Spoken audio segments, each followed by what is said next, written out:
Hello, everybody. It is me, your favorite blue catto in the wall cat, and we are back with more Skies of Arcadia Legends.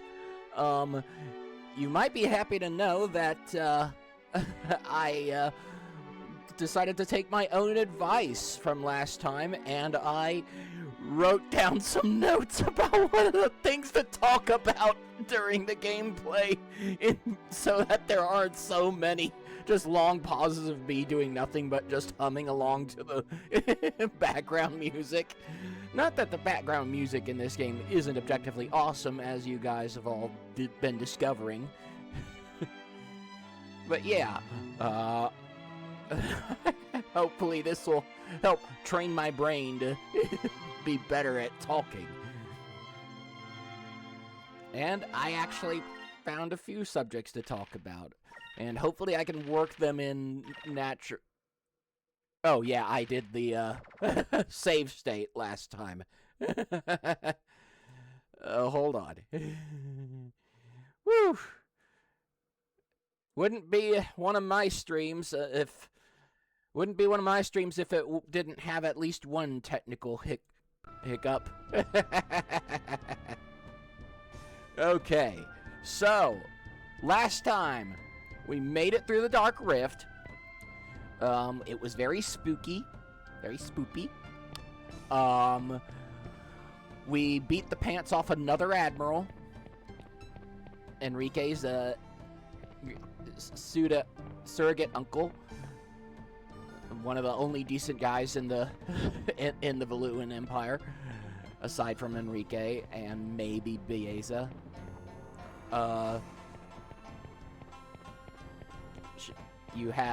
And we made it to Yafutoma, this really cool place, and the people there were really nice, except for the obviously evil vizier.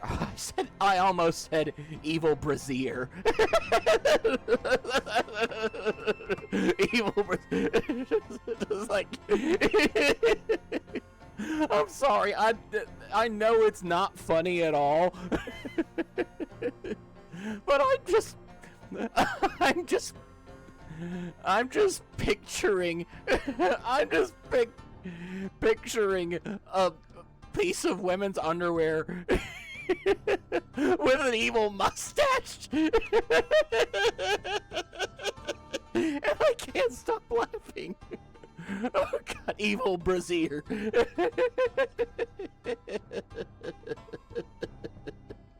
Oh. This looks a little like a game we have back home, but the game pieces look different. Wonder how you play this game. I bet... Nah, that looks like Go. Which I've actually played before. I was never good at it, granted. But I've played it before. It's a really fun game. It's actually really easy to learn, but difficult to master. But the way he mentioned how it looks similar to something from back home makes me think he was mistaking Go for shogi, which is basically Japanese chess. And it has actually a lot of similar things to chess. But I've never played shogi, and I only know that it's similar to chess out of pop cultural osmosis and stuff like that. Hello! You must be one of those Westerners I've heard about. It's really true that you don't have black eyes and hair, isn't it? My dream is to bring lots of Westerners like you to this country as tourists. I want people from all over the world to see our picturesque Mount Kazai. You know, it really is picturesque. That actually is a beautiful vista there. Even though it's like what to call it when it's like a flat image painted on the wall of the world, or whatever you call it.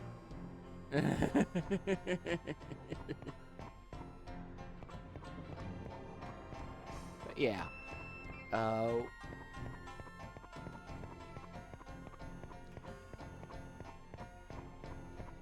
We've got some things to do.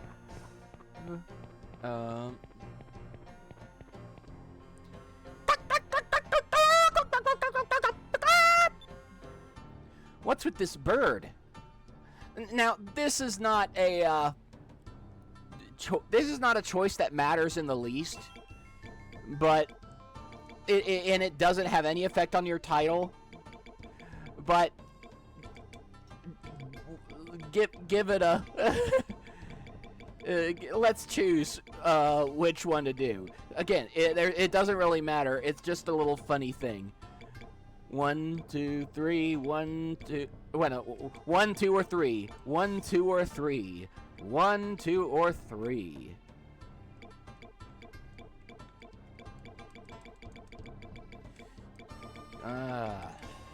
Eat, meeny, miny, mo, catch it. All right. This bird is kind of cute, don't you think? Kind of cute, kind of cute. My goodness, it's mimicking you. Don't you go teaching it any naughty words now, Vice. Kind of cute, kind of cute. Kind of cute, kind of cute. And it'll say that for the rest of the game. Again, it's stupid. But why is there a sculpture of a turtle here? Do the Afatomans worship turtles or something?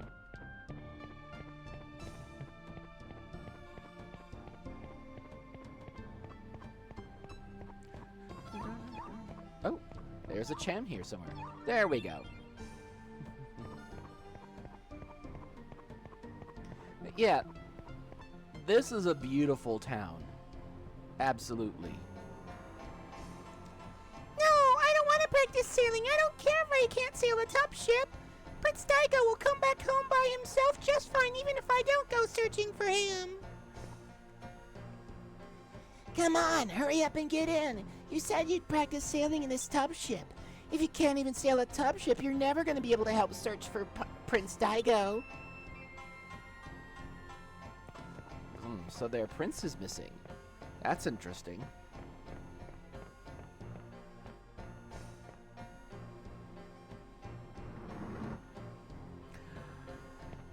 Oh, and here's something I find fascinating. Just, again, the incorporation of water into everything in this place. It's such a cool design. Who knows? I'm sure we'll find out. Now, there sure are some strange weapons here. Some of the weapons look similar to the ones back home, but others I've never seen before.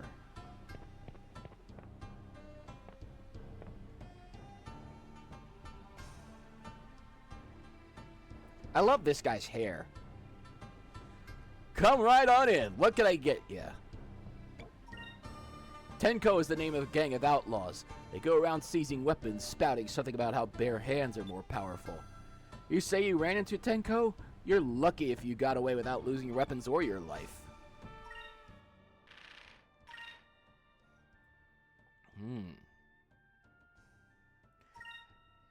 Okay. Let's, upgrade everybody.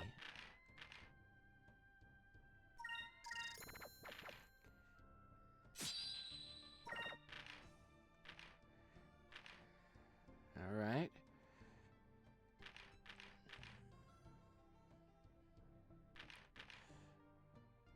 You know what? Let's get 2 of them.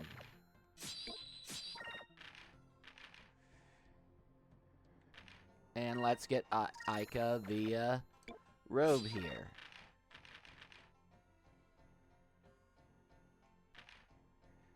And... Oh. Oh, yeah. Fina is absolutely getting this.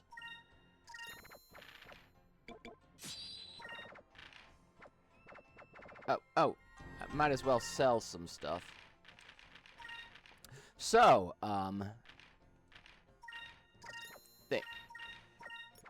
things to talk about.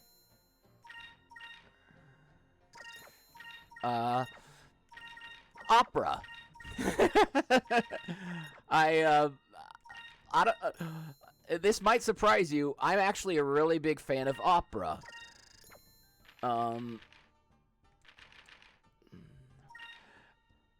I know. I know it seems odd, but hear me out. Opera is at. Oh yeah, exactly. The mod actually fixes that a lot too. But opera. A lot of people seem to think that it's just really boring stuff, very snobby, and unfortunately, that's kind of a result of snobs, you know, kind of claiming it. But there are a lot of operas that actually age pretty well, and some of them are actually funny. The two, and even the ones that are serious, you can't always expect what some of the most famous songs might actually be about, because it's actually quite funny sometimes. Like you know that Mozart one.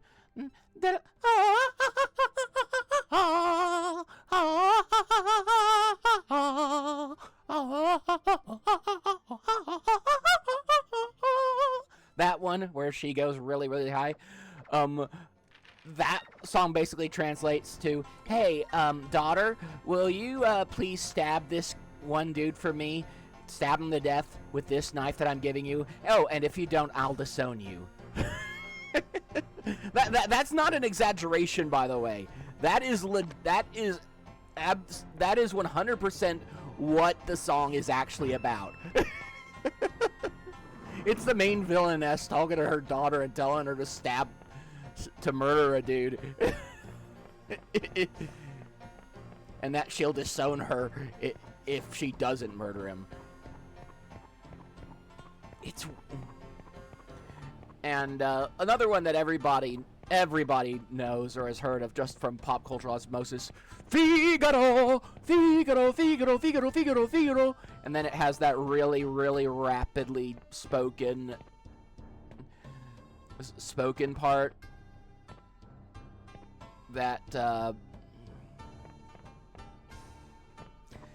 really rapid part.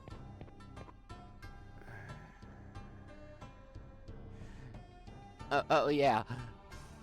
That one is called Largo al Factotum, and it's basically a handyman, a minimum wage worker advertising his business before turning to the audience and saying, "I wish these assholes would come one at a goddamn time for once."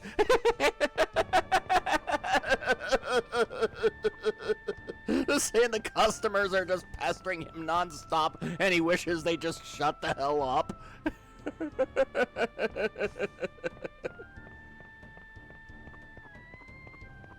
Oh yeah, that's not how I get to there. I need to do something else. But yeah, it's really funny. It's really funny. You don't expect that sort of thing.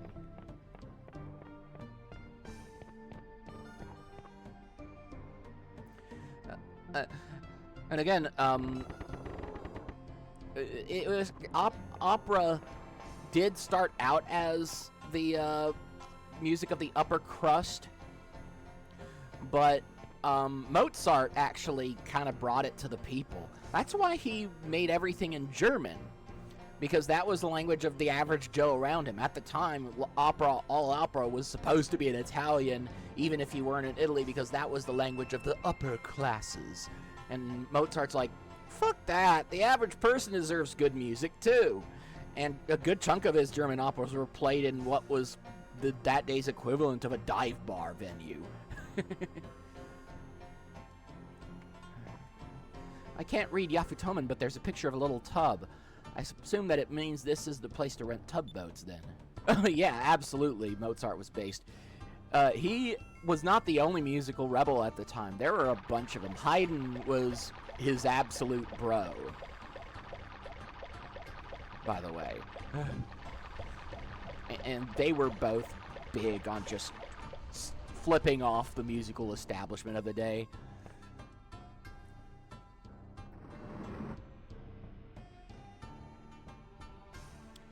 Oh, please come in. What can I get you? Looks like they have waitresses in Yafutoma too. I'm sorry, we don't have anything like that on hand. You misunderstood. We were talking about you. Huh? Oh, I'm sorry, I thought that was what you wanted to order. Don't mention it. We're the ones who should apologize. We're in a bit of a rush right now, but we'll come back some other time, okay? Oh, all right, thank you for coming in. And next time you can be sure to try our scrumptious dumpling as well as our piping hot sweet bean soup. Oh, yeah, I have to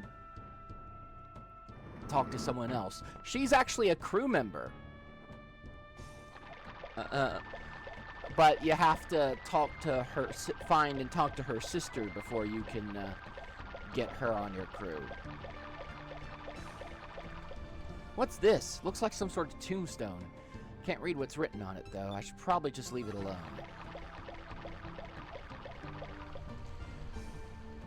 But yeah, one of the wild things is that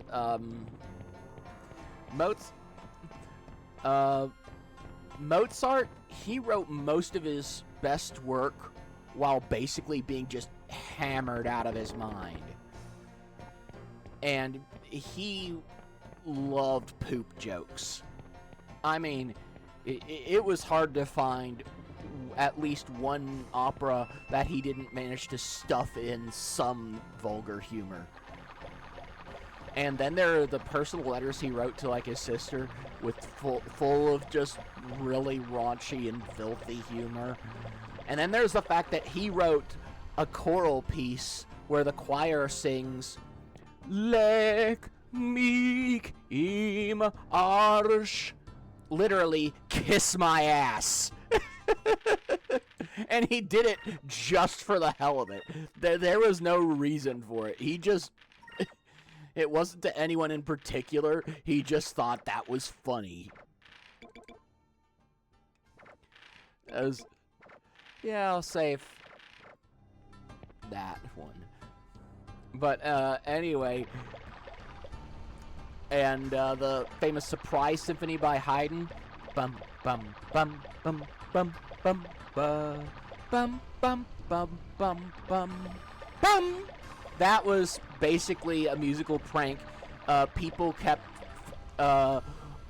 whenever he had performed a chamber piece, he noticed people kept either falling asleep or getting distracted and talking to each other in the middle of the performance, and it annoyed him. So he made a thing that was designed to either put people to sleep or cause them to ignore it, fading it into the background, and then, boom, just startle the hell out of them. Those birds are sort of cute. The babies are following the parent around. I wonder what those birds are called. Yeah, it was basically, yes, duckies! Duckies! Cute, cute, cute. Better than geese. I was once actually chased by geese when I was little. It was the scariest one of the scariest fucking things that ever happened to me. But ducks are great. I love ducks. Duckies! Hey, these fish look delicious. They look like they've been properly dried, too. Wonder who they're for. But yeah,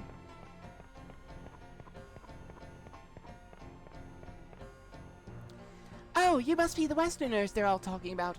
I'm Kerala. I'm the best builder in the country. So what do you think of our town?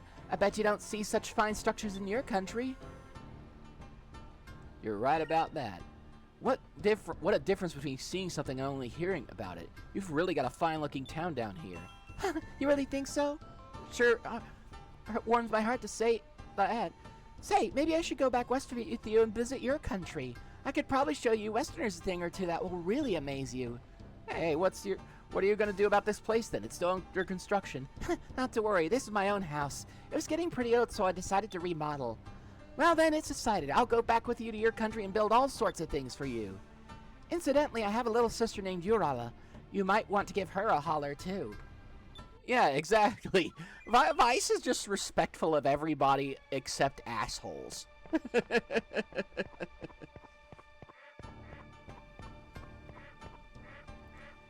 It's Murloqua. The Loqua here must be better than anyone else in the world, considering the abundance of blue moonstones around here. Yeah, but yeah, just Haydn making something just to get revenge on people pissing him off. That'd be tea, Vice. That's almost modern energy, right there. Yeah. Look up your local opera, ladies and gents, or at least look for stuff on YouTube. Because there are performances on YouTube, and they'll have subtitles. Modern opera, not a fan because they all kind of got way too artsy and decided to just start using, you know, non-melodic stuff, really atonal, highly dissonant stuff that doesn't sound pretty, because apparently that's artsier than music you'd actually want to listen to.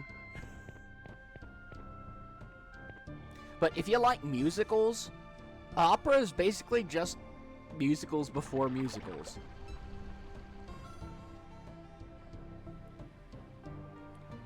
And while we're on the subject of opera, there's another bit of subject matter that I have written down. Old movies. I'm an old soul in more ways than one. I love old black and white movies. Oh my god. Is it weird that I want that so much?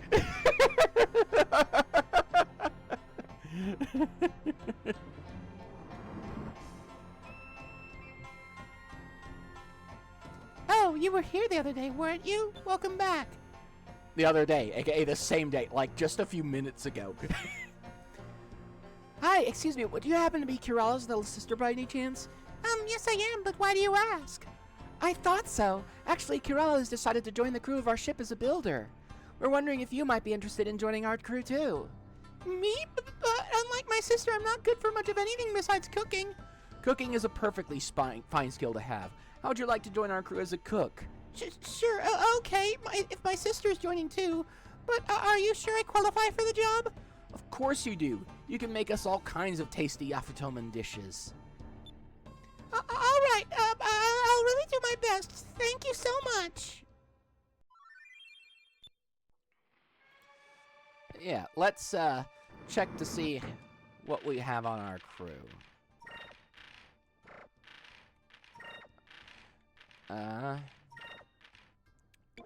We have a helmsman, a gunner. We got 2 lookouts. We got 1 merchant, 1 builder. 2 cooks, 2 sailors, 2 jesters, and 1 delegate. So, we need just a few more. And a few more positions. And their counterparts. And once that happens, we'll, oh, I need to outfit the Delphinus and see what new goodies we have.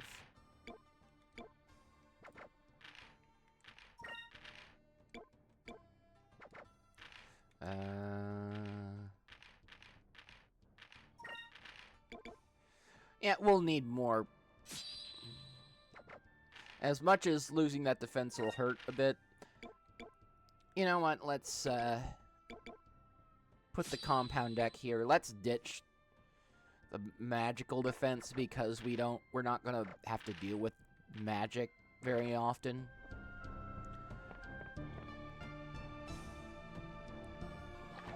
But yeah. Oh, and I think we have a new kind of torpedo.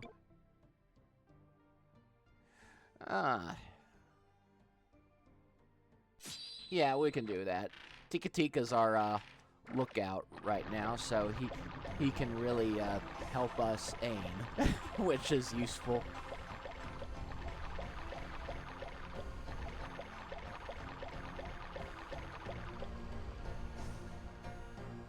Yeah. Yeah, that's great. And anybody who's not already pissed off that Valua, you know Valua's gonna piss them off eventually. So, call it being proactive. I got one, I got one, I got one. Don't talk to me now. I've got to land him this time. Oh, don't worry, you will. Yeah. For fish that taste as good as sashimi, you have to go into the water. I'm going to catch me a few and have them for dinner tonight. Talk about having to go in the water, but you didn't actually go in the water, dude.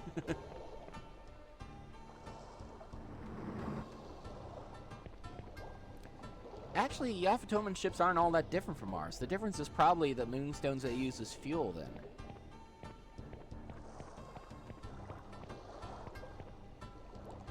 I understand you wish to go to Mount Kazai. Lord Mikado has commanded me to escort you. Before departing, would you like to buy some ship parts? Let me know when you are ready. We can start any time. Yeah.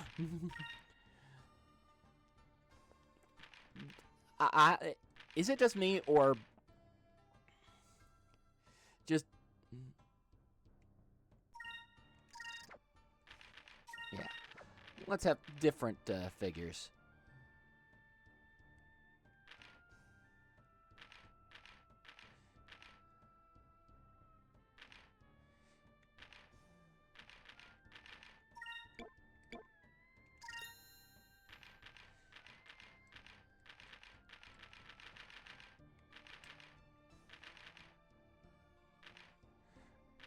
Oh, didn't mean to spend that much money.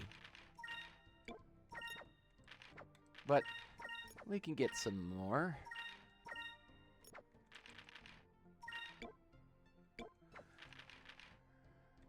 And,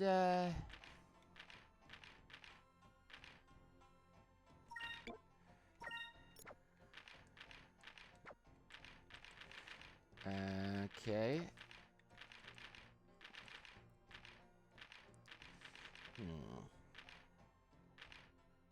Yeah, that should be enough to afford this baby.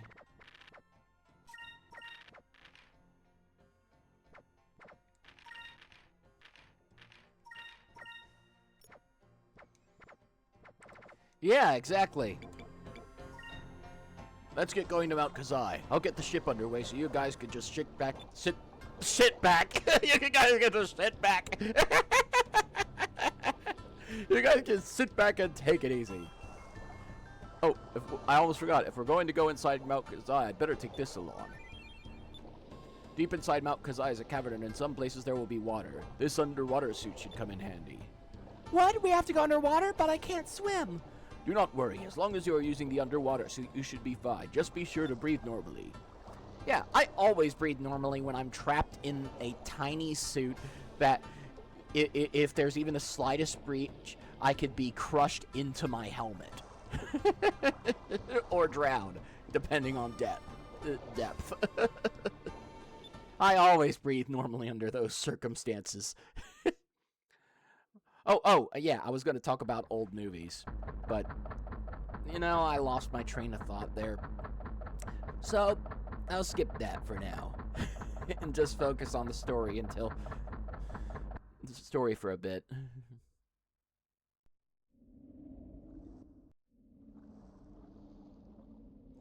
Wow, the water here is so calm. It looks like glass.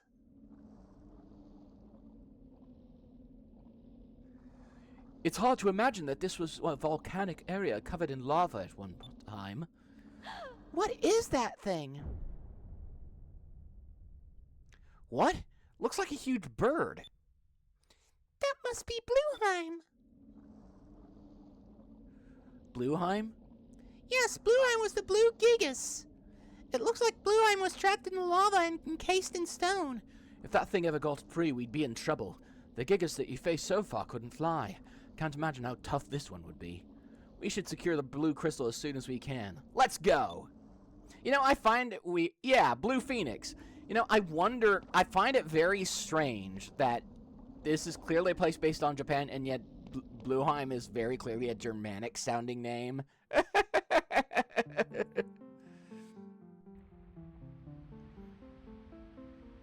I guess they really... I guess there really wasn't any other way they could think of to work the word blue in there for the English version. Because, you know, I'm sure the Japanese version must have had a pun based on the Japanese word for blue, owl. But basically, think of all the Gigas we've faced so far. Recumen, the red Gigas. Yeah, maybe. Grendel, the green Gigas. We learned about Yelegar, the yellow Gigas that's trapped under that seal in Valua. And now Blueheim.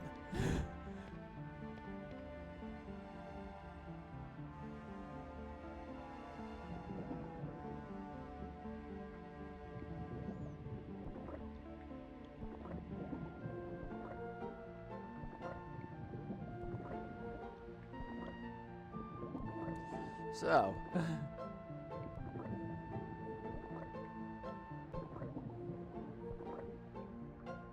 but yeah, what Japan thinks is more exotic is different than what we think is as exotic. For example, in Final Fantasy 6/3, you know, when it came out, in that game, there's a character named Terra in the American version, in the English dub. I mean, the English translated. It's not dubbed because there's no voice acting. It was on the Super NES. But there's a character named Terra. In the original Japanese, she's called Tina, because that was considered more exotic to Japanese people.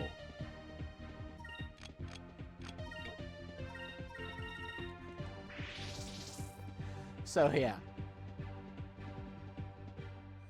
Fire consume my enemies! Slam to burst! Yeah, it's perspective is everything. And then there are names in real life that are more exotic than you might realize. For example, Tiffany. If you ever were watching a medieval fantasy and somebody was in that medieval fantasy was called Tiffany, you'd find that really weird and immersion breaking, wouldn't you?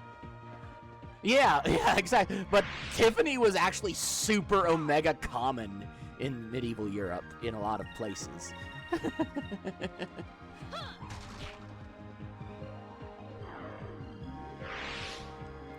So, you never know.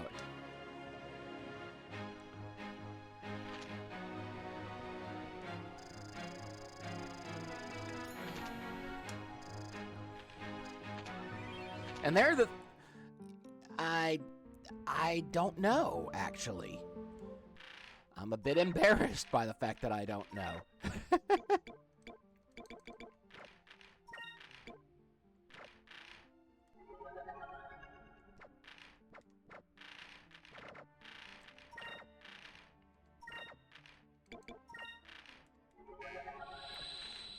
But yeah,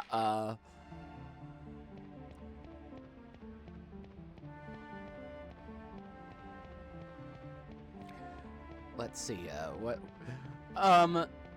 yeah,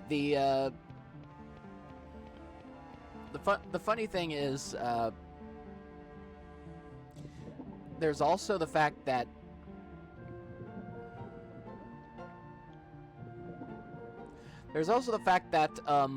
there are some elements of the past that seem almost modern, about past cultures that seem almost modern. For example, in Pompeii, there's graffiti with lines like, that literally just are, if you're looking for a good time, contact, you know, or so-and-so has a small dick, or just people have been, oh, and there's one that was literally, so-and-so was here. And that's not exaggeration. That's actually what those things say. People have been doing that kind of shit since ancient times.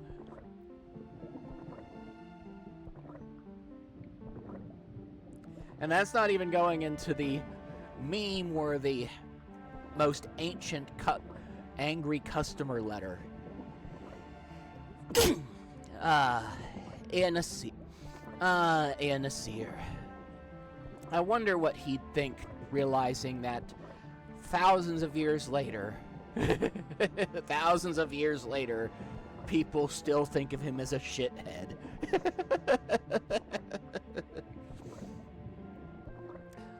There's one thing,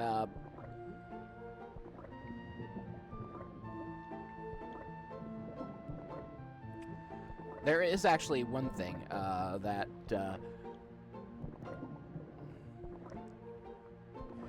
I do want to say. XKCD. I don't know if you've read that webcomic. It's stick figures, but it is... And it's just one panel a day, but it's hilarious. It's basically the webcomic equivalent of The Far Side. They had one where it was literally just the guy singing a song to the tune of My Favorite Things. Yeah. Never. But anyway, yes. Raindrops on roses and whiskers on kittens. Bright copper kettles and warm woolen mittens. Wait, these are iron with a copper veneer. I've been bamboozled by a Nasir.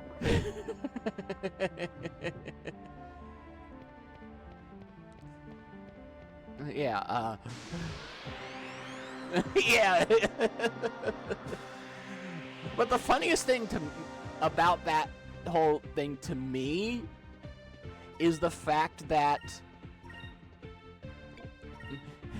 it's the fact that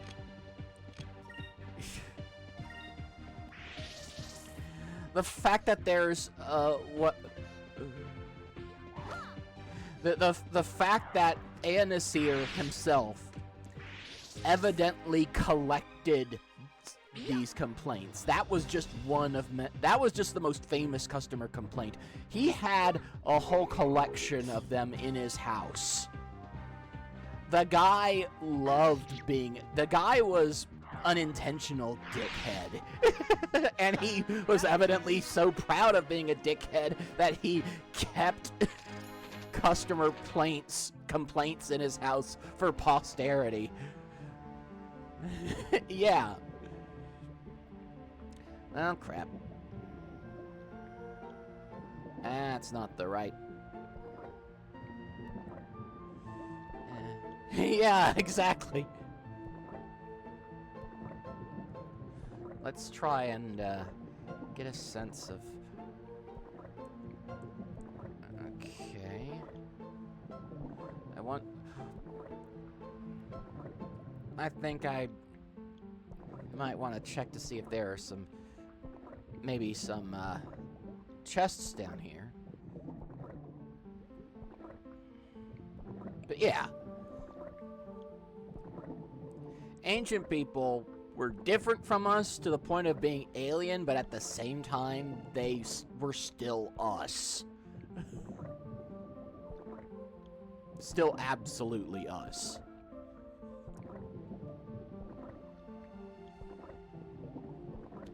And it's always been that way. Like, one thing that never fails to shock people who aren't literature nerds is the Canterbury Tales, written by Geoffrey Chaucer. Ah, crap.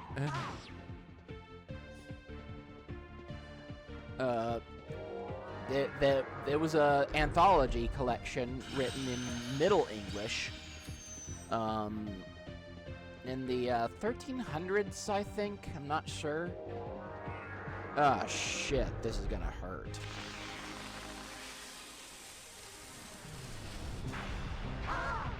Oh, never mind. We're pretty strong. But,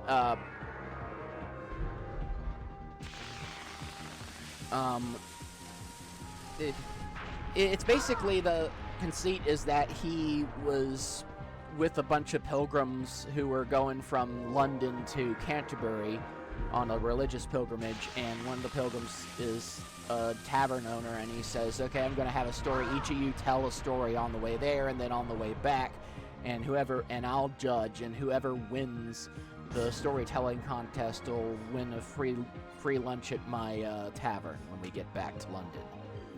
And the idea is that Chaucer is just relaying the stories all these people tell and who they're and what they're like. Now, so it's a snapshot, essentially, of medieval life. And he was actually one of the first guys to actually talk about the average medieval person and have stories that featured regular, everyday Joes of that period in stories. But what people don't realize is that he would have been in South Park, because there are a couple stories that are really dirty, and I mean seriously dirty. The dirtiest is the Miller's Tale. And before the Miller's Tale even begins, in the prologue to the Miller's Tale, the Miller is described as this fat, stinky, drunk guy who promises to tell everybody a great story, but don't get offended. I'm drunk as hell. And Chaucer basically says, warning, trigger warning, this is gonna be vulgar. So if you're a prude, don't read this. Look for another story in the collection, and don't blame me because I'm just reporting what I overheard. And, well, the story has a line. I'm going to recite it in Middle English and see if you guys can decipher what it actually means. Because it's just enough that you could probably figure it out. It's like, Dirk was the nicht as pitcher as a cola, and at the window out she put her hola, and Absalom him filned betne worse than with his mouth he kissed her naked erse. Full savorly he were war of this, aback he stirte, and thocht it were amiss. For well he wist that woman hath no beard, he felt a thing all rough and long-a-haired. Cried he, alas, what have I do? Tee-hee, quoth she, and clapped the window to.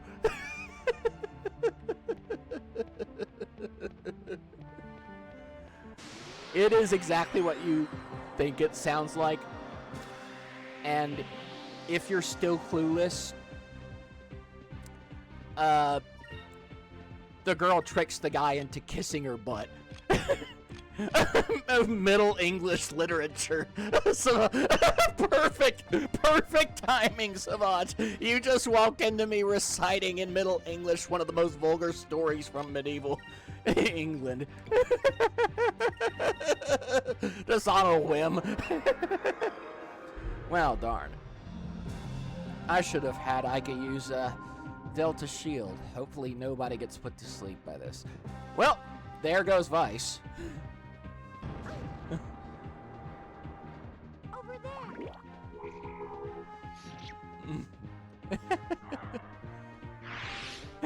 Yeah, it's great. Thank you for showing up, Savage.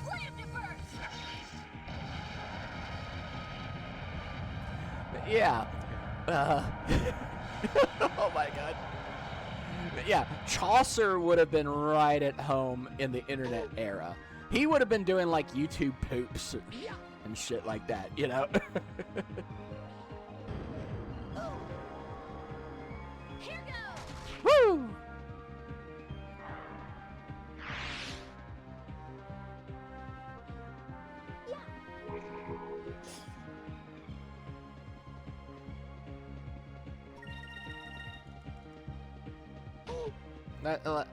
Yeah, counterattack. Good thing counterattacks don't miss.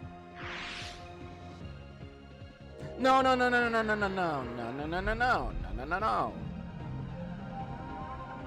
Dang.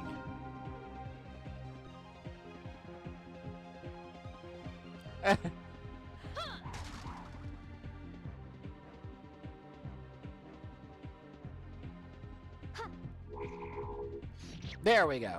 But yeah. I'm glad everyone is okay. Yeah. Skies of Arcadia Legends. It's awesome. It is absolutely awesome. It's one of my favorite games ever. It's from the 2000s. It's a JRPG, and it is just incredible. But I have back episodes on my YouTube. I could share that with you on Discord later. I mean, on Discord or Telegram later. But yeah, Fire consume my enemies! Slam to burst! it's a fun game. It really is. And the music is awesome. I've been gushing about this game nonstop since I started streaming it. This is gonna be episode 11, I think. Oh, it is. The story and the gameplay and oh my god, the music. They're all really good. It plays around very cleverly with a lot of tropes that were common in the era. But at the same time, knows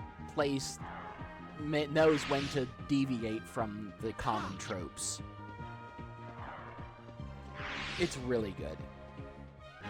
We did it! And it has a bunch of elements that really haven't been repeated ever in JRPGs. Weirdly enough. Like turn-based... Oh, I didn't mean to go into that one.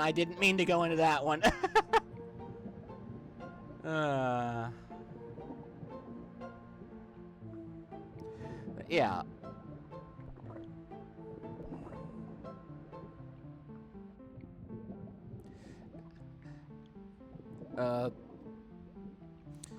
Where was I? Oh, yeah. Yeah. It's one of those older games that, that really ages incredibly well in most aspects. There are a couple of elements, story-wise, that really do show their age. There are two characters, one far, far, far worse than the other. That follow the old Japanese method of, ha ha ha, this guy's a pervert and that's funny. That doesn't fly anymore. Obviously. There's no benefit to running throughout the whole map and mini map. My OCD won't let me leave any part of it.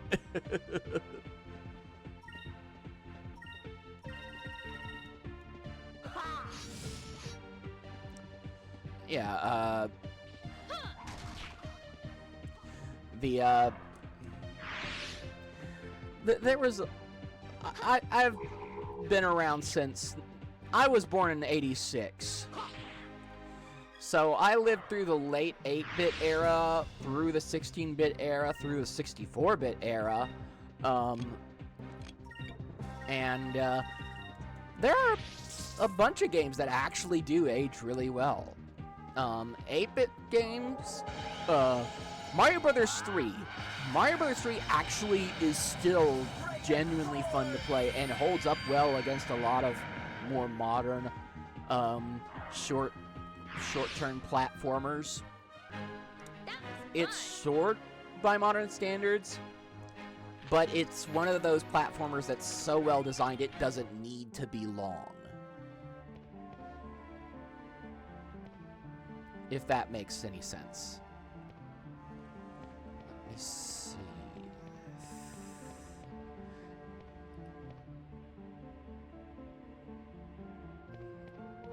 I think this is the one. Nope. But I'm getting a sense of which one it is. Wish I could remember this, have memorized this.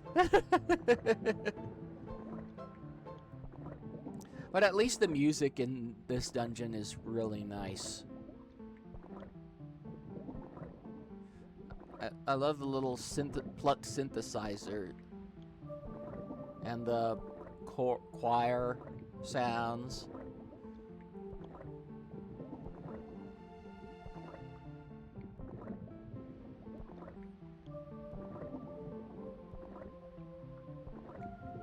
One, two, three, 1, 2, 3, 4, 5, 6. 1, 2, 3, 4, 5, 6. Yeah, yeah.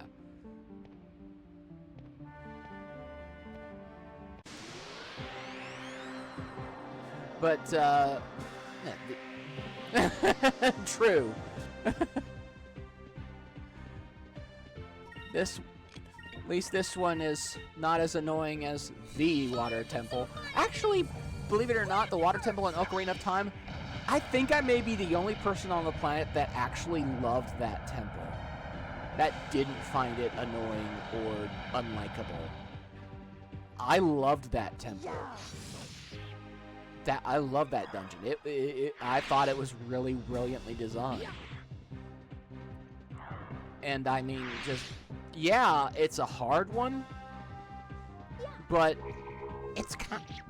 that's kind of why I like it. The only problem is just taking the boots on and off, and even then, that wasn't an issue for me.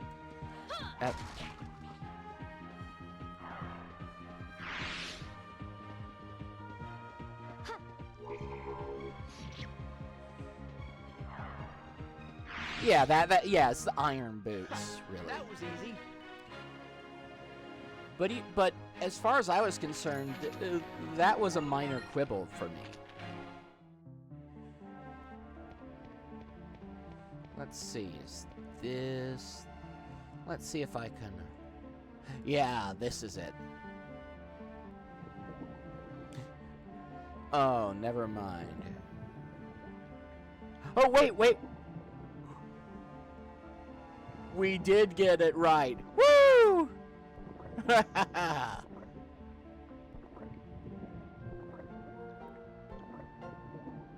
Okay.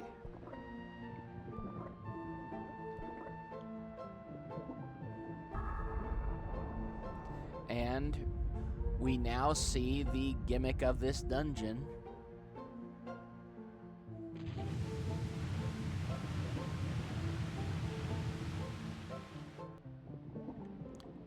I don't know where, but I think the switch probably opened a water valve somewhere in these ruins. Our goal, now we see what our goal is. We need to raise that water level up.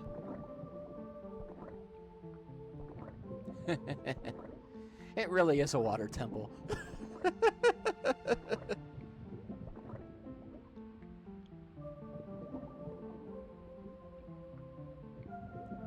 Yeah, it is. And even the music is the same. You know, I never really thought about it like that. It's the tutorial dungeon, but in reverse. That is a great observation. Knowing what I know about the game, I don't think it means anything, really. I don't think there's really any significance to it. The tutorial dungeon does come up again at some point, but, it's got nothing to do with this. But it is a funny parallel, whether intentional or otherwise.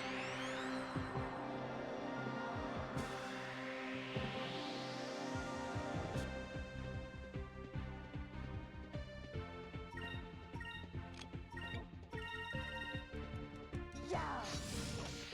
Woo!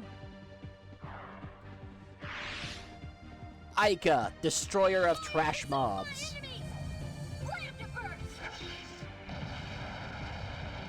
I don't know why. I always get a sense of satisfaction when one of her flaming boomerangs actually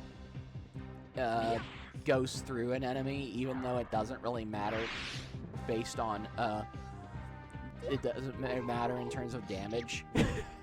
I don't know why. It just feels satisfying for some reason.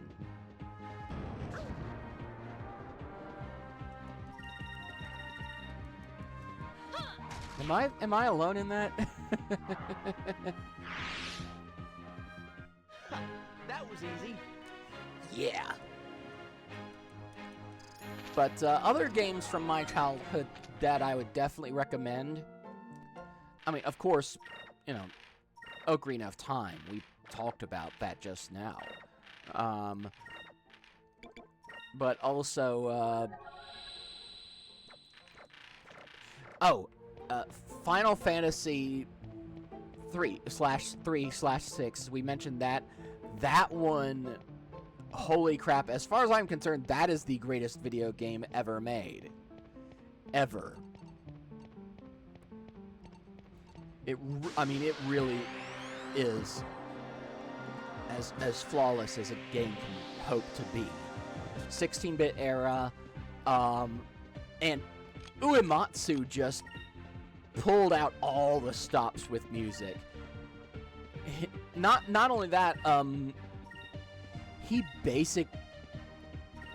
if you think One-Winged Angel is an awesome boss fight theme, Uematsu in Final Fantasy VI, he did a 4-movement symphonic epic boss battle theme that somebody once compared it to painting this, to him being able to do that on 16-bit sound hardware, to painting the Sistine Chapel ceiling without being able to use anything except crayons. And I'm like, that is actually a fairly accurate way of describing it.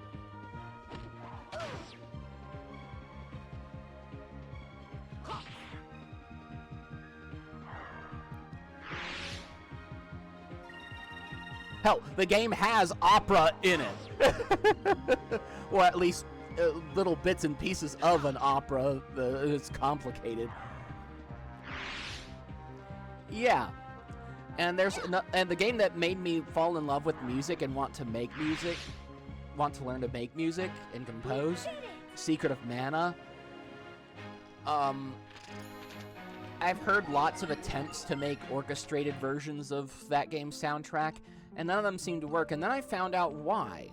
Evidently, the composer, Hiroki Kikuta, whereas other people, including Uematsu, when they were using the sound chip of the Super NES, and stuff like that, they tried to...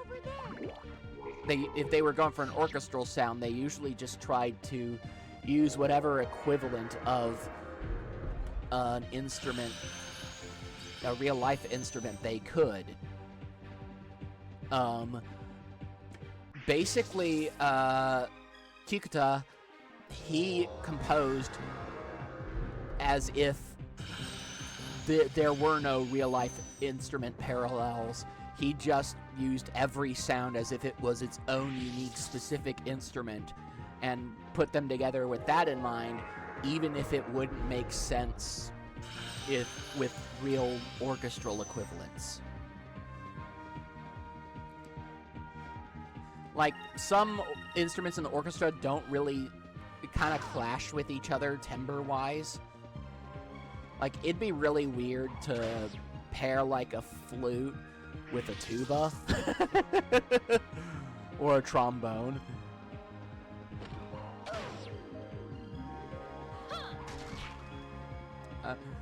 But that's why but basically, if the specific timbre of the 16-bit equivalent worked well with the 16-bit equivalent of the other instrument, he'd use them together.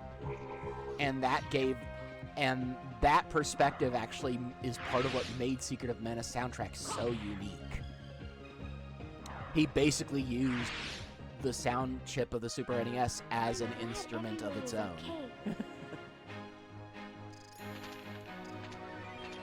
Oh yeah! Moonberry. Let's see if that's enough to get her. Nah. Nah, we'll need another Moonberry at least.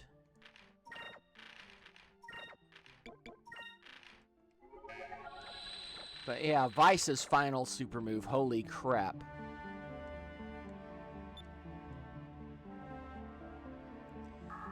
Yeah.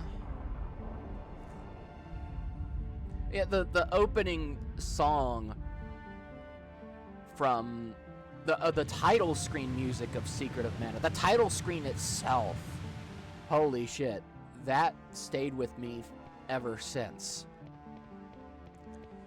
You had just this, it starts out with just a plain black screen with just the logo of the game on it.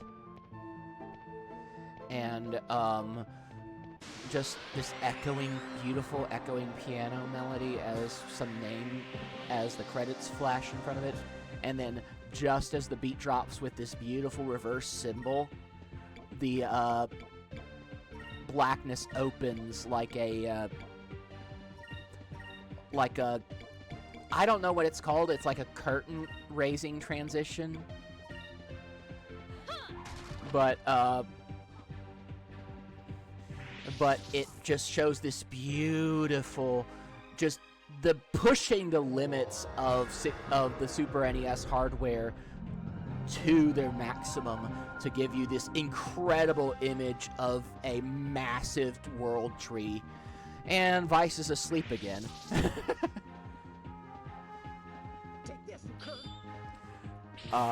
As scrolling text is with that I've memorized to this day scrolls up, and it is just so poetic. It almost has a meter to it. Darkness sweeps the troubled land as Mana's power fades. People await a hero who will wield the sword. Excalibur, Herald, Gigas. The blade has had many names, for it has been passed down in legends and myths throughout history. But all of these names speak to just one blade, the Sword of Mana. Here goes. And damn, that is some fluid prose there. And again, just that first line has a meter, even though the rest of it doesn't follow a meter. It's like, darkness sweeps the troubled land as Mana's power fades.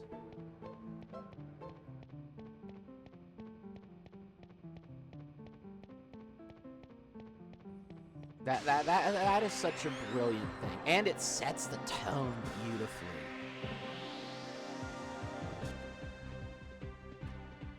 One of the best indicators of what kind of experience a story's going to give you, look at the first line, the very first piece of dialogue or writing in the story. That if they can nail you with just the perfect opening line, that is often a good indicator of what kind of story you're in for. Because everything kind of follows after that. Now, granted, there are plenty of awful stories, but with just weirdly awesome openings. But still, a good opening line really can be a decent indicator.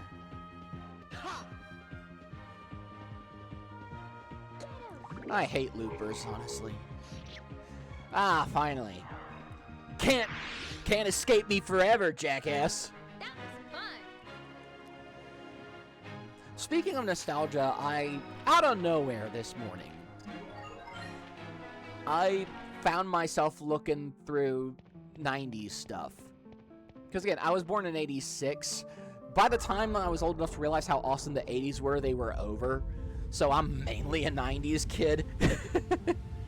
But I come to realize that 93 through 95 was probably the happiest days of my childhood. Probably the happiest days of my life, too. I was 7 in 93. And,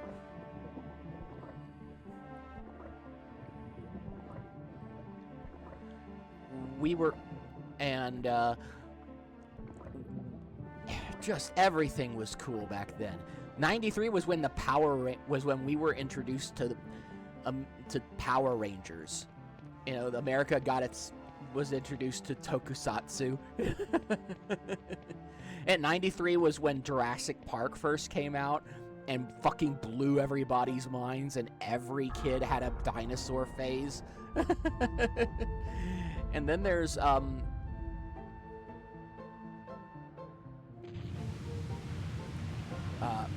Mighty Max was on. Holy shit, yeah. After 10,000 years, I'm free! It's time to conquer Earth! Alpha, we just escaped. Recruited group of teenagers with attitudes. Aye! But yeah, Mighty Max was playing on TV. I don't know if anybody else remembers that, or the associated toy line. But that was awesome.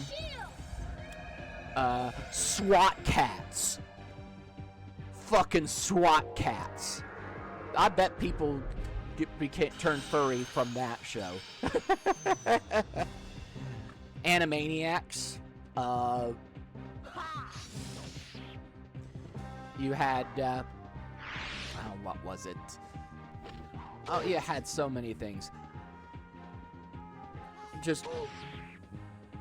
Oh, the 90s X-Men TV series with its awesome opening. Which, by the way, same composer as the OG Power Rangers theme song, Ron Wasserman. So he was basically just putting out epic music for epic heavy metal-esque music for kids shows left and right.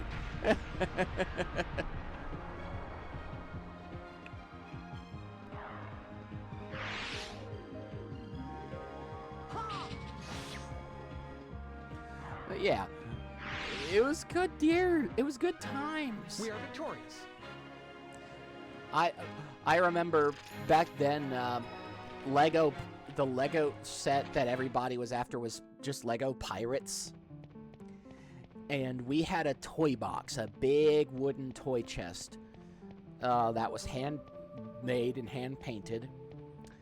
But my dad had modified it.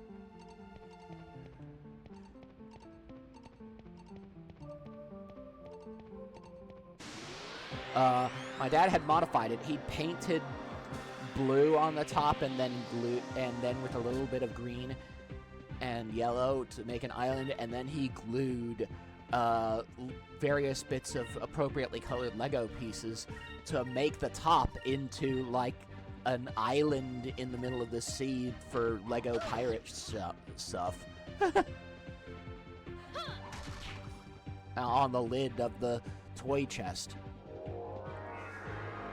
We got rid of that thing, I mean, decades ago. Well, not decades, but definitely while I was in high school. I graduated 04, so, yeah, about 20 years ago. Holy shit, I am so old. Oh my god, I am going to be 40 in June. 40! I can hear a voice behind me saying, "Tick-tock, tick-tock. Your time is running out." Oh, God.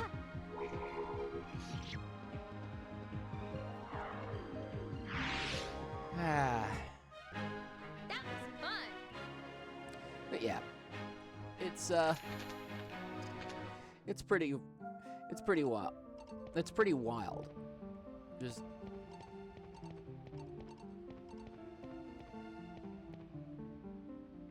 Oh, yeah. Now I see. First, go through here. No, that wasn't a Chan. That was a moonfish.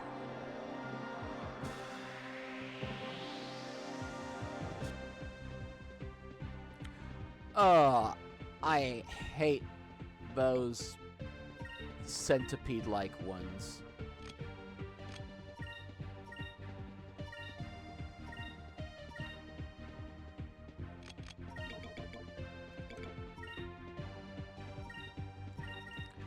Here goes.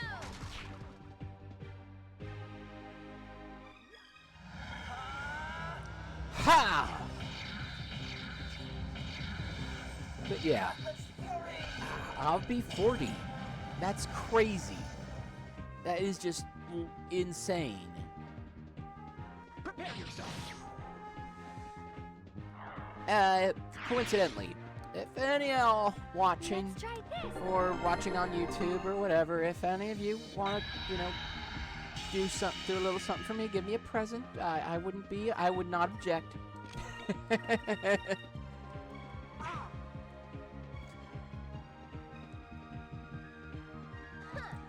Critical hit from Fina.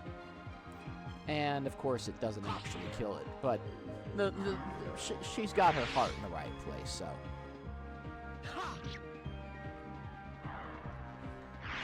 The muscles of an ant, heart of gold.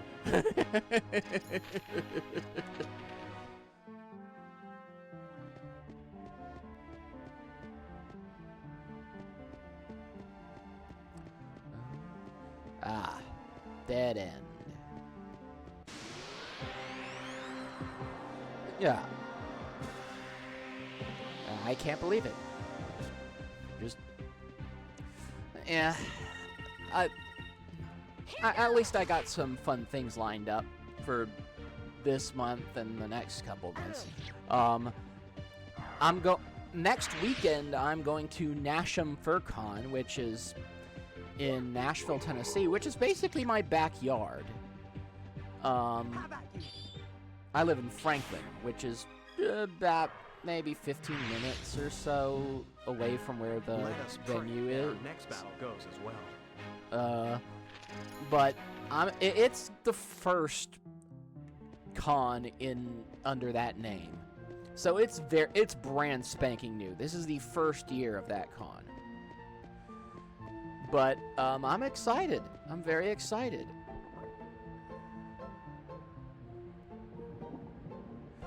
And I plan to have a lot of fun there. And of course, I'm going to Anthrocon in July. Yeah. Woohoo! That's gonna be so much fun.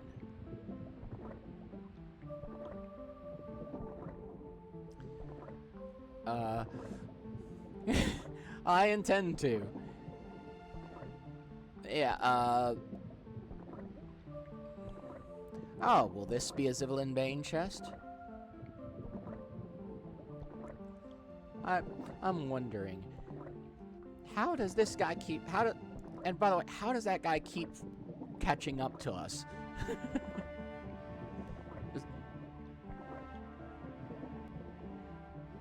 That's a mystery. And, yep, I thought so. By the way, that's never explained how he just keeps showing up. It's just a complete and utter mystery.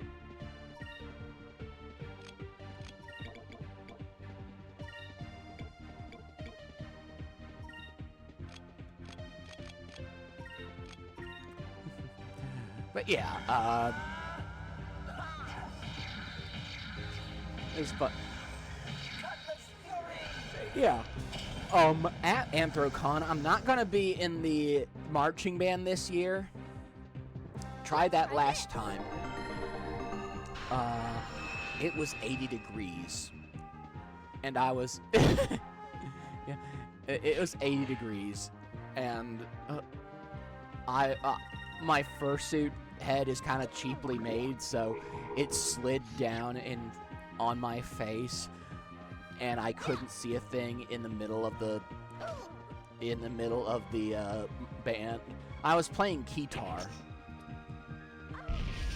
Oh shit! And she was guarding. Holy shit!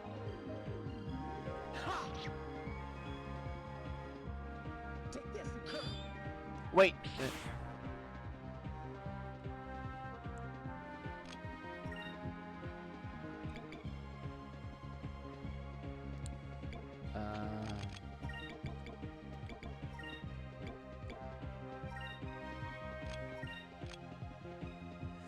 Okay. Just a shield. May righteousness be our shield. Shield of justice. Let's not let Fina die. But yeah, Here goes. I will be in the disco band. I'll be singing, and I'll be bringing along my my Roland JDXi synthesizer, along with my guitar.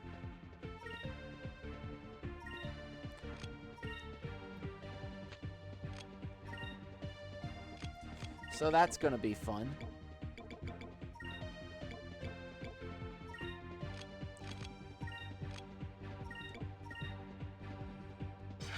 Yeah, I'm gonna be, last time I sang lead on Staying Alive and You Make Me Feel Like Dancing. You make me feel like dancing. You make me feel like dancing. So yeah, this time I'm gonna be singing, I know it's a weird choice for a disco concert, but I'm not the one choosing the songs. 9 to 5 by Dolly Parton. So finally, I will have an excuse to not even remotely hide my Tennessee accent. I think it would be sacrilegious to do so.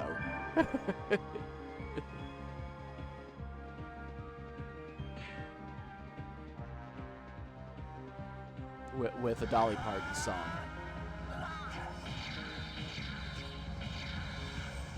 Cutlass Fury! Alright, we're getting somewhere.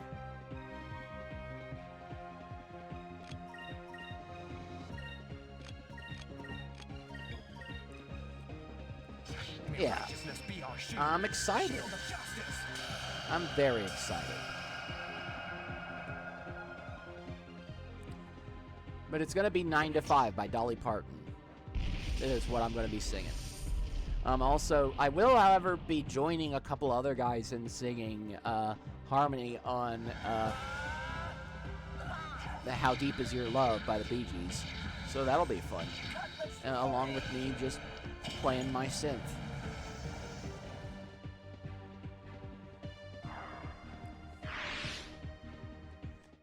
So if any of y'all who are watching the stream or on YouTube, or watching it on YouTube,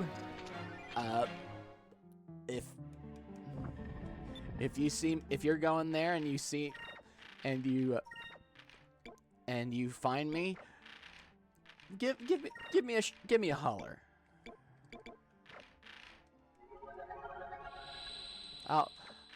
I'd be happy to make some new friends.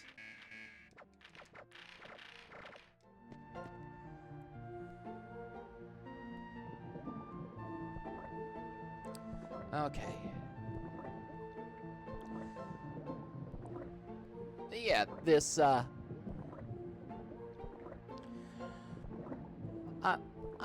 got some fun things lined up. Really fun. I've, also got a few story projects going. There's a commission that I'm in the middle of, a Dino Door. It's kind of a sequel to a different commission by the same guy.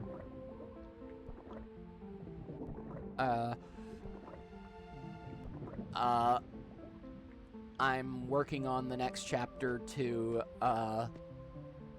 Metamorphoses, which is my Halo fanfic. So that's gonna be fun.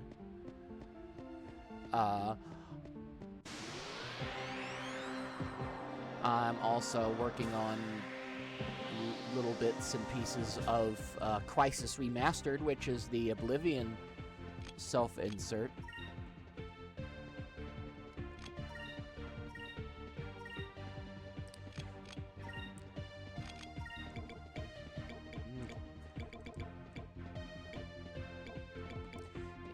Oh, yeah, Crystallis box.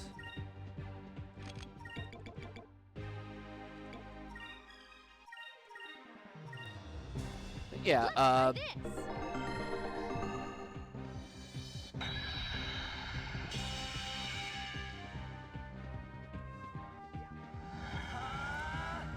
we've, and I'm working on, a few other one-shots, and a, long personal story that I've, Let's try this. that I'm still in the outline stage of it. So I've got some activities lined up. Stuff to keep me busy.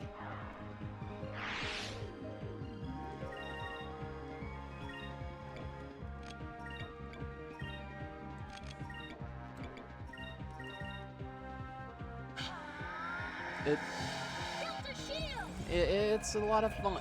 It's a lot. I love riding, honestly.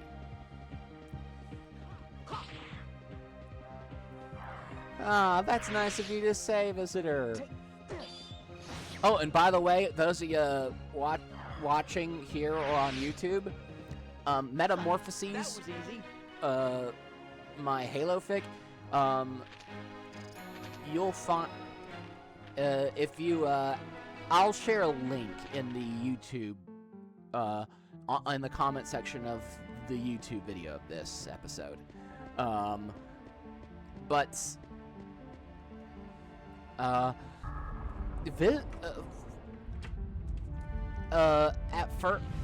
After my first beta quit, 8-Ball, I don't know where he is or what's happened since, but he was really good. He's a really good beta. Visitor took over, and he's practically been a co-writer. Visitor, you know him as Captain Nice here, but I know him as Visitor because it's on spacebattles.com. But yeah, he is without a doubt the best beta reader in the history of beta readers, as far as I'm concerned. You are absolutely awesome. I could not be doing that story without your input. Even though I'm trying. Getting distracted from time to time. Don't sell yourself short. This man wrote entire chunks of chapters when I was at a loss. He's not just a beta. I consider him my co-writer on it.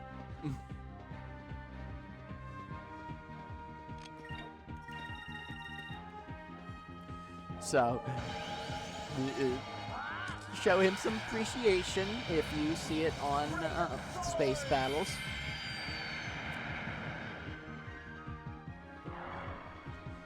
Yeah. That was easy.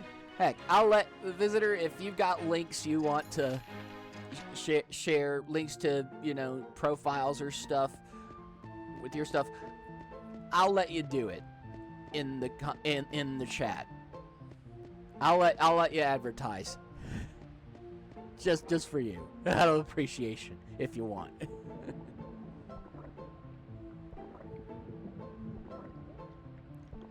Yeah, yeah. I'm having a good time lately.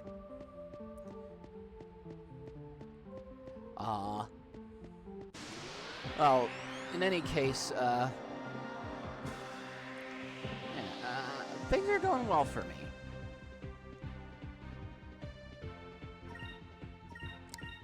And I've run out of things on my list of notes on what to talk about already. And we got 30 minutes to go. Oh, goodness me, goodness me.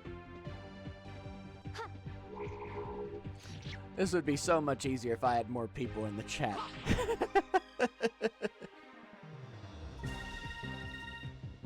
Just shit to respond to.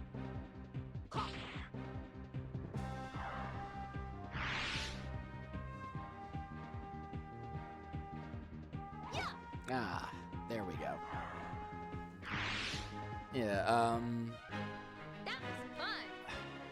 I'm struggling to think of things to say. Oh, I've been distracted heavily by, in other news, in terms of other video games that I'm not planning on streaming, I've been increasingly distracted by Dwarf Fortress. Again. It's an on and off, one of those on and off addictions for me. Oh, yeah! I am so looking forward to that. Though, I feel like I'm gonna miss the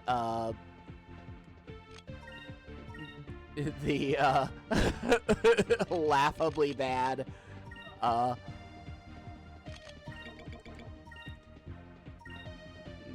the almost laughably bad, voice acting of the original. Do a barrel roll! We need your help, Star Fox. Andros has declared war. He's invaded the Lilac system and is trying to take over Corneria. Our army alone can't do the job. Hurry, Star Fox. I'll do my best. Andros won't have his way with me. Give me strength. Just...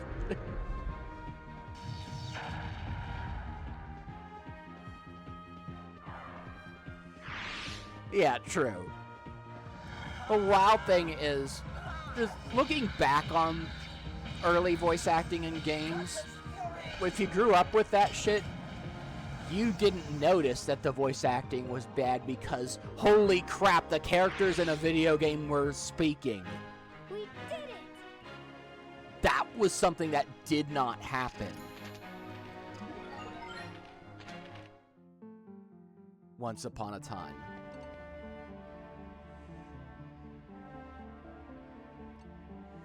Yeah. Just like... I remember Perfect Dark on the Nintendo 64. That was the first game I played with absolutely full, complete story voice acting. For everything. And... the dialogue... Get away from me, you blonde freak! Or the American president trying and failing miserably to hide his very obvious British accent. You can't make accusations like that without evidence. I assume you have some. You know, that tunnel makes no sense whatsoever to be flowing that gently at the bottom of a massive pool.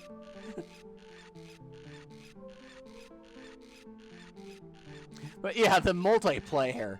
Holy crap, Perfect Dark's multiplayer was just phenomenal. Oh crap, I didn't mean...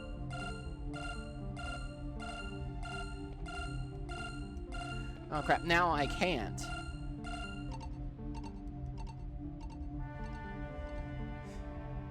Hopefully the platform won't go away and will let me actually go back. There we go. Okay. But anyway, yeah, the laptop gun. Holy crap, that was a fun thing to mess around with. Just switch it to turret mode, plant it above the door of a room as you run through it.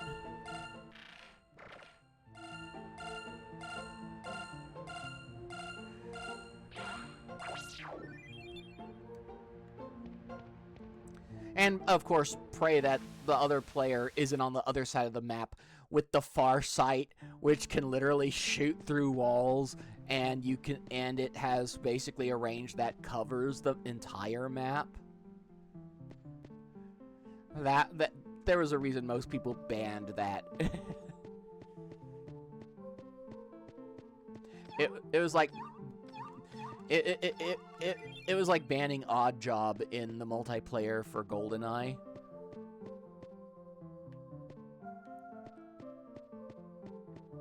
Yeah, that was a fun era.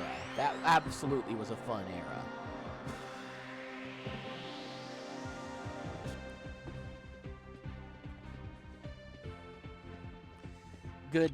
Good times, good times.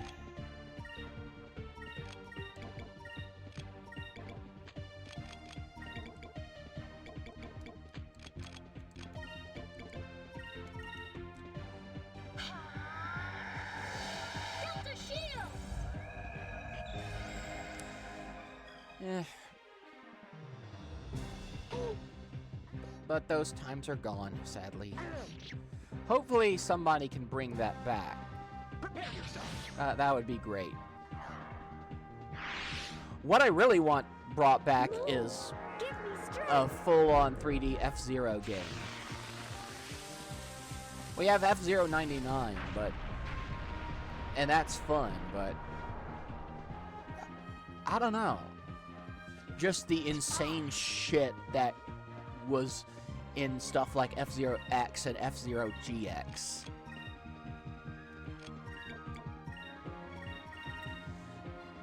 And of course, I want the music to be heavy metal again, like it was in F-Zero X. Not that the techno-inspired music in F-Zero GX wasn't good in its own right, but something about heavy metal guitars blasting you in the eardrums as you just shoot across the insane track at thousands of kilometers per hour. There's just something about that can't. Oh yeah. Man. Oh, where'd the... Oh, there we go. I was wondering where the mini-map went.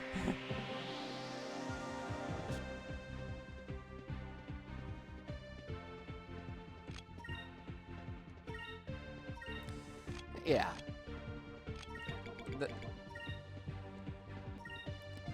That's a lost art. Games are a lost art in my mind.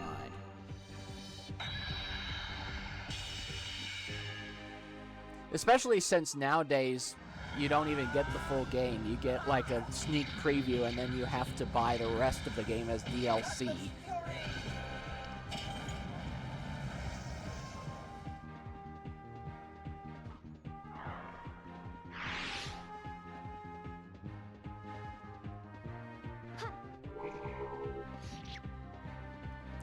Yeah.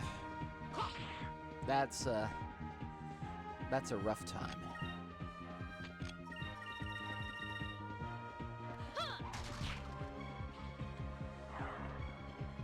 But hey, maybe indie games will start making another push soon. And if not, there's always the other option. Yo ho, all hands, hoist the colors high.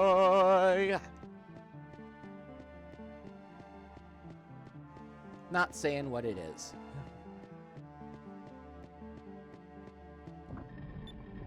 Aha!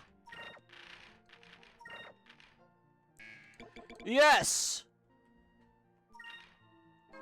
Pirate's Wrath!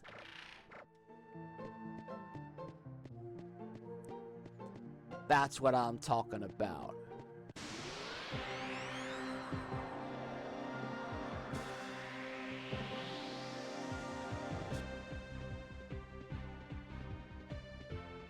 We're getting a lot of back attacks.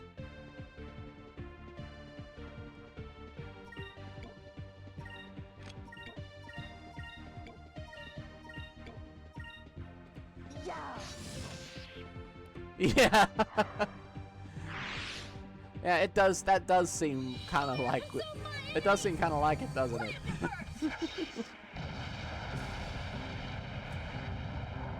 Bum bum dum dum.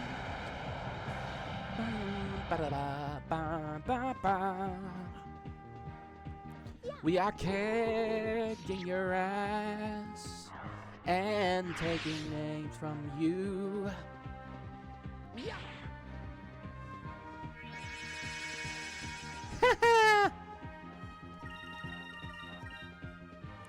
Yeah, I can't wait for you guys to see Pirate's Wrath in action.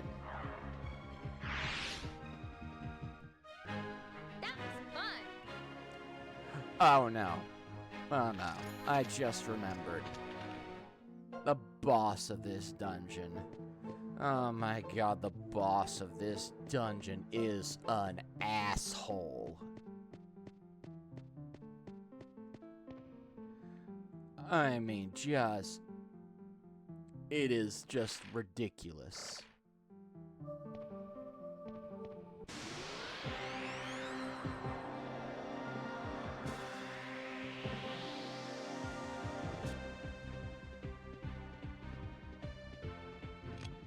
Bum, bum.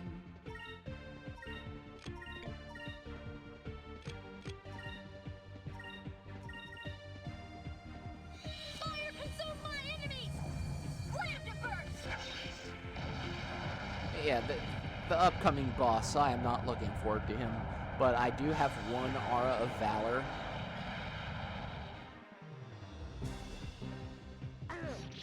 I'm gonna use it for him, Over there! because I kind of have to. He almost can't be beaten without... Not because he's tough. Not because, I mean, he's really strong in terms of offense. But, oh my god. He just has an unfair defense.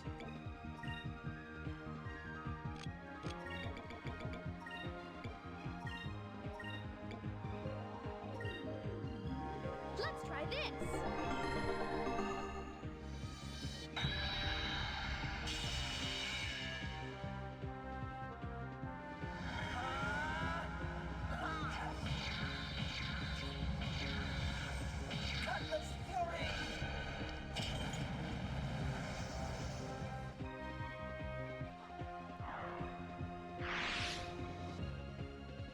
Let's try this! Man, that Crystallis box is actually really useful.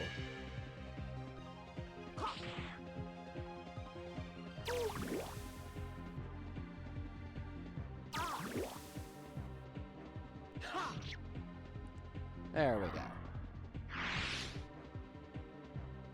Is it over already? There's actually a trick to this part. You can go straight through.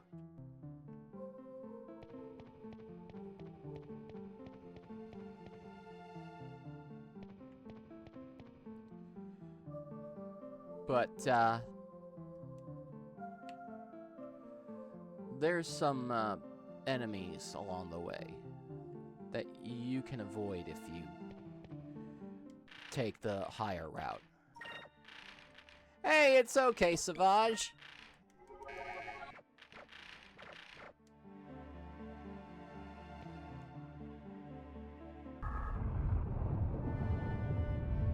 Or the lower route, actually.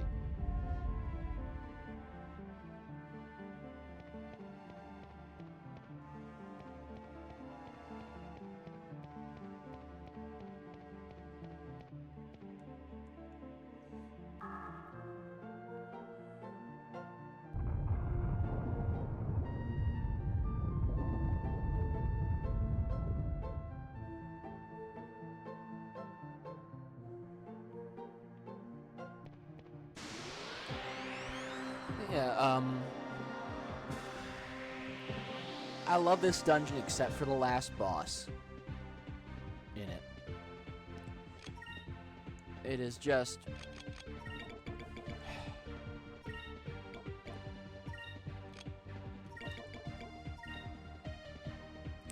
just not fair. May righteousness be our shield. Shield of Justice!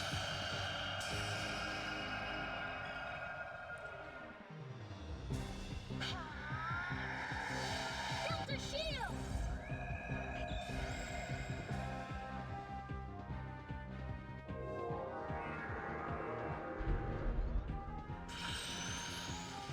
I really, really do not like those centipede-like things. I really wish they did not exist. Fucking nightmare fuel. Here goes.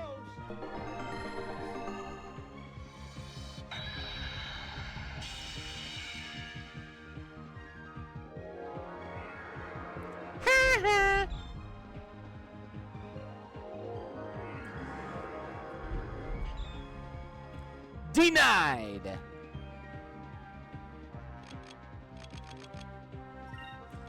You know what? I'll bide my time here. May righteousness be our shield. Shield of justice. Give me... Because those mantis things are just too tough to... Delta shield! just, I hate them. I really want to destroy them with as much prejudice as possible.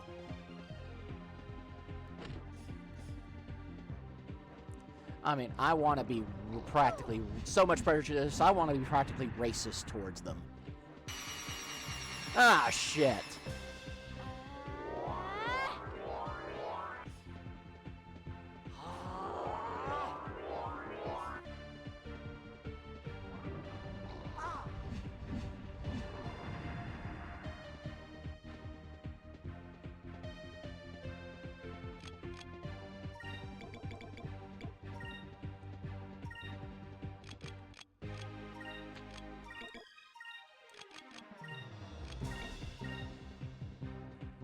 May righteousness be our Let's shield. give one more round of focusing.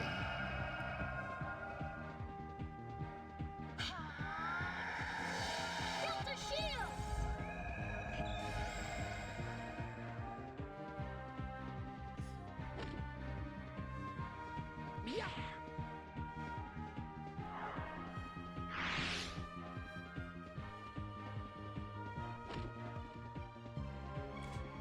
Just denied. Here goes. Let's hope they don't use Terrible Bite again, and if they do, it doesn't cause fatigue. Just because I want plenty of spirit points to absolutely demolish these things.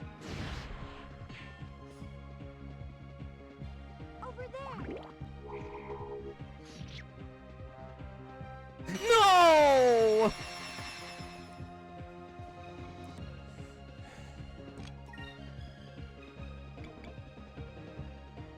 You know what? Fuck you.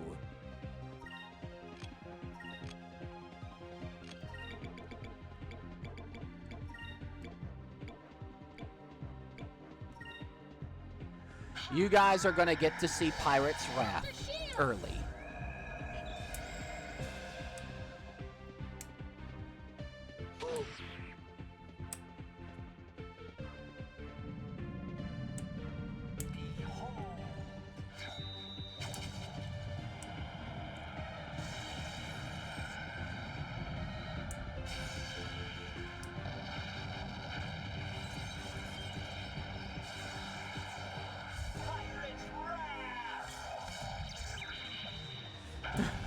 Yeah!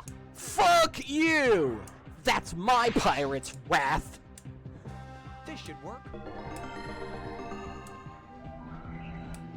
Yeah, no kill like overkill, especially when you got asshole mantises fatiguing you and shit. And again. It better not. Better not. You better fucking not. Okay, good. Whoo, boy. I am getting pissed off. I'm getting quite pissed off. Delta shield!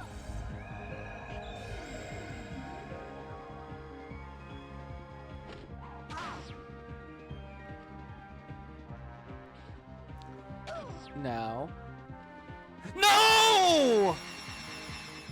Oh, you motherfucker. I hope this hurts. I really hope it hurts. I hope it hurts a lot.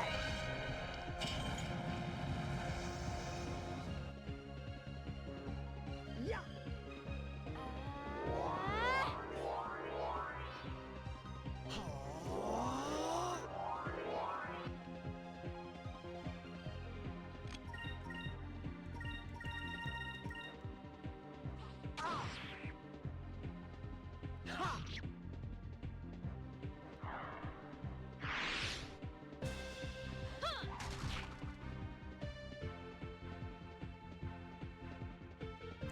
Yeah, again, of course.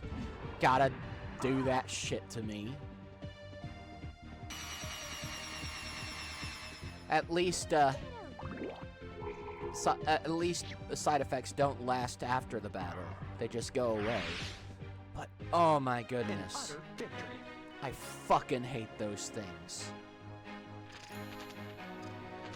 They tank a lot.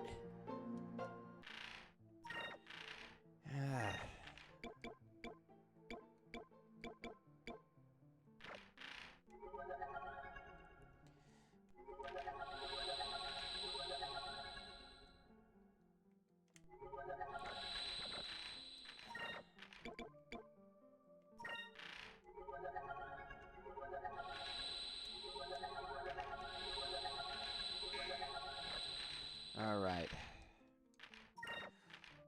Wait, let's see.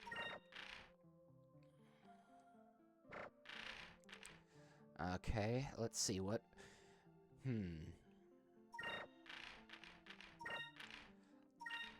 Let's give him green. What should we give her? What should we give Aika? Let's give her silver for now.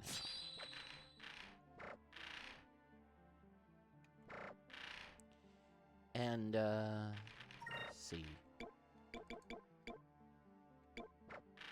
Let's keep her on, yeah, let's keep her on silver.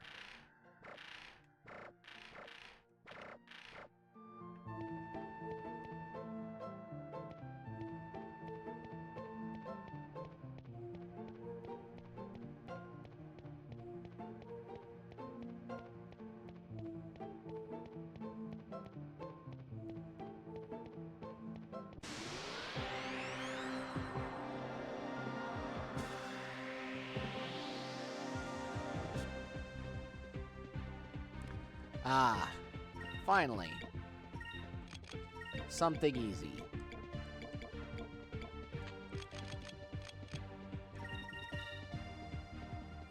Fire consume my enemies! Lambda burst. You know what? I think we'll stop before the boss. I've absolutely run out of things to say, and it's a slog. It's a slog of a fight. Like I said, the boss, he's not like we're too strong for him to actually just completely flatten us. But oh my, so he's not that he's hard, he's just an asshole. Just a fucking asshole. Yeah.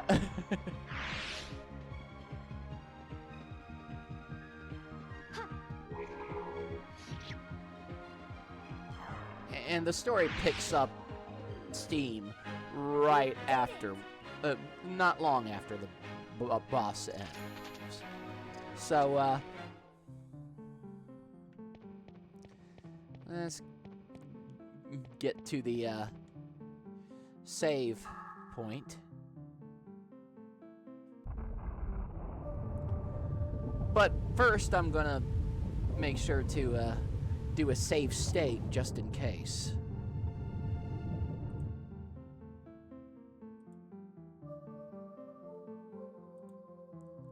All right.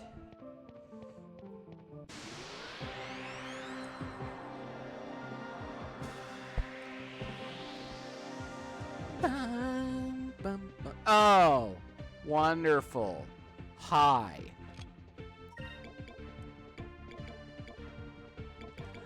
Oh, I did. Don't worry. I have learned from my mistakes.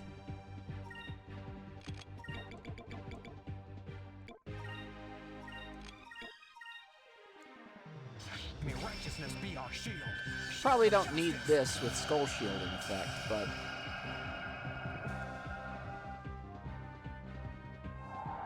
Pirates of old, defend our cause! hopefully this will stop us from getting fatigued. Let's try this.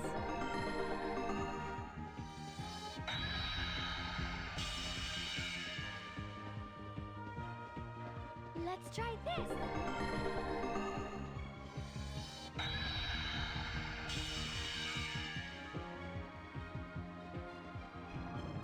Oh, crap.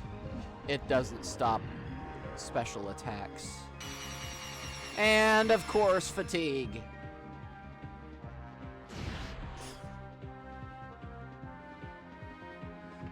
And Skull Shield doesn't help if you miss.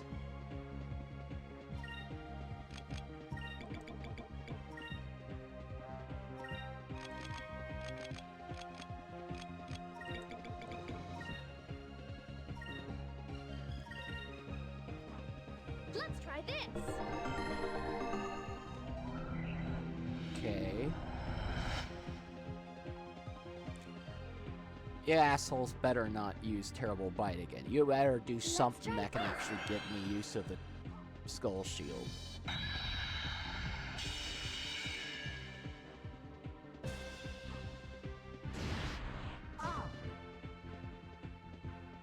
Well, never mind. I thought the Skull Shield lasted longer. I guess it doesn't. Great! Wonderful!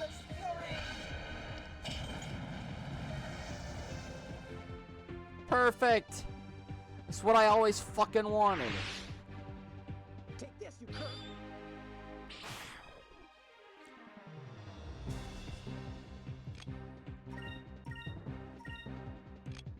Yeah.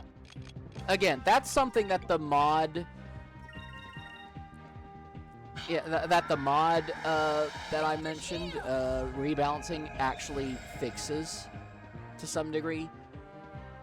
Over there. Rebalances things.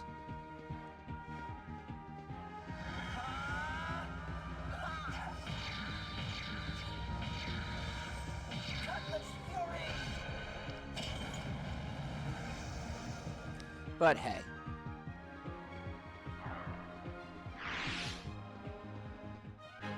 That was fun. What can you do? Ah, nice.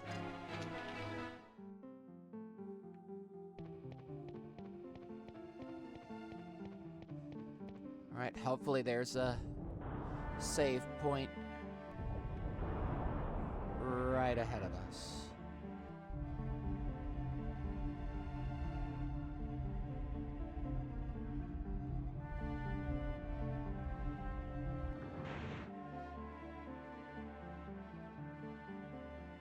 Let's make sure.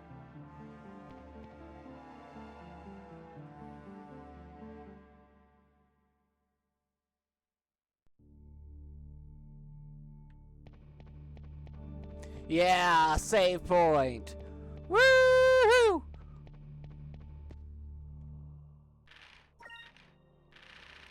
Well, I think this episode is improved. At least in terms of me being able to talk more. I'll have to do that notes of things to talk about again next time. Hopefully, given time, I won't need notes to think of things to talk about to entertain you guys. And hopefully, I won't tear my hair out from this upcoming asshole. Until then,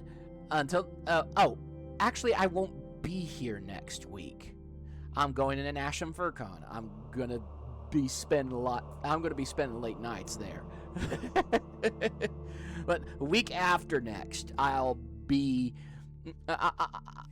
streaming again. So until then, check if you're watching on YouTube or here on stream.